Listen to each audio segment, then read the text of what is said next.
A Greve Geral de 1917 foi um movimento urbano de paralisações do trabalho iniciadas por empregados de fábricas do setor têxtil na cidade de São Paulo em julho de 1917. Desde o início do ano de 1917, houve paralisações nas fábricas da cidade reivindicando melhores condições de trabalho e aumento salarial, que ao longo daquele ano difundiram-se até constituírem uma greve geral no mês de julho. A carestia e o aumento da carga horária de trabalho foram os fatores materiais que levaram os trabalhadores a suspender dias de exercício das funções que realizavam, e a emergência dos ideais anarquistas e socialistas foram os fatores subjetivos necessários à expansão do movimento grevista. A conjuntura internacional da Primeira Guerra Mundial e do crescimento dos movimentos operários impactaram a política e a economia brasileiras, inclusive influenciando o desencadeamento da greve geral.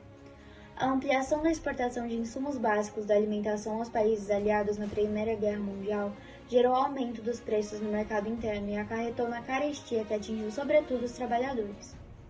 A ampliação da exportação dos produtos nacionais também ocasionou o aumento da carga horária de trabalho para ampliação da produção voltada ao mercado externo. Já o crescimento dos movimentos operários pelo mundo possibilitou aos trabalhadores o desenvolvimento teórico que os respaldou.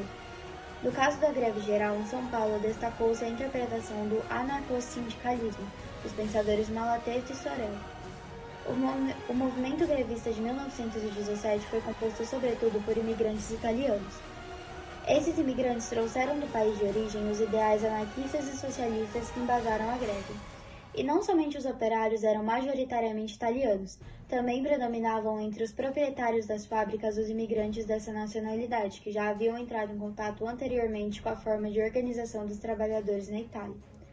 A participação da Itália na Primeira Guerra Mundial era outro elemento que se somava ao conflito entre patrões e empregados, pois havia quem era favorável à entrada do país na guerra e aqueles que eram contrários.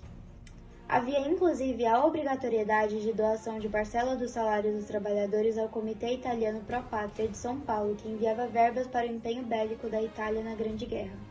Entre as pautas da greve da fábrica Cresp estava a abolição dessa contribuição. O cotonifício Cresp foi a primeira indústria na qual eclodiram paralisações. Os trabalhadores do cotonifício estavam insatisfeitos com a nova exigência do trabalho noturno e por isso entraram em greve para reivindicar, além da extinção da contribuição ao esforço bélico italiano, aumento salarial e a regulamentação do trabalho de mulheres e crianças. Esse movimento grevista influenciou o desencadeamento de paralisações em outras fábricas, e as greves disseminaram-se rapidamente entre as pequenas oficinas e fábricas de grande porte como Cresp, Antártica, Fábrica Maria Angela de Maratazu, Estamperia Matarazzo, Tecidos de Juta, Lanifício de Camilhas. Para coordenar as greves foi criado o Comitê de Defesa Proletária em 9 de julho, composto por lideranças sindicais anarquistas e socialistas. Além das paralisações, houve também em julho embates de rua com assaltos e com ataques à cavalaria da polícia. Nesses protestos de 11 e 13 de julho ocorreram as mortes de Nicolas Salerno, José Jimenez Martínez e da menina Eduarda Bindo, que causaram comoção popular e praticamente destituíram os poderes de governo da cidade. Somente em 14 de julho houve a assinatura de um acordo entre empresários, o secretário de Segurança Pública Eloy Chaves e o Comitê de Defesa Proletária. Nesse acordo, os empresários e secretários comprometiam-se em não fazer retaliações aos operários grevistas, em aumentar os salários, em libertar os operários que foram detidos em manifestações e garantir o direito de reunião. Apesar dessa negociação, o movimento grevista alcançava o ápice, e em 16 de julho as greves espalhavam-se por cerca de 90 estabelecimentos e contavam com quase 50 mil trabalhadores. Somente no final do mês de julho ocorreu o descenso do movimento com a diminuição de grevistas e de estabelecimentos com operários em greve. A Greve Geral de 1917 foi o primeiro movimento grevista expressivo ocorrido até aquele momento no Brasil.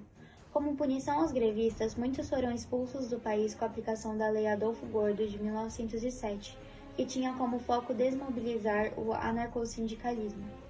Os líderes sindicais Teodoro Monicelli e Luigi Damiani tiveram que retornar à Itália com a aplicação dessa lei. A legislação trabalhista da década de 1920 também foi criada a partir das necessidades de resposta ao movimento grevista e como forma de contenção de sublevações. Após a greve geral de 1917, ressurgiram ligas de ofício que existiam antes de 1914 e surgiram várias ligas operárias. O período ascensorial do movimento operário perdurou de 1917 a 1920, irradiando-se para as regiões periféricas da cidade de São Paulo e para a cidade do Rio de Janeiro.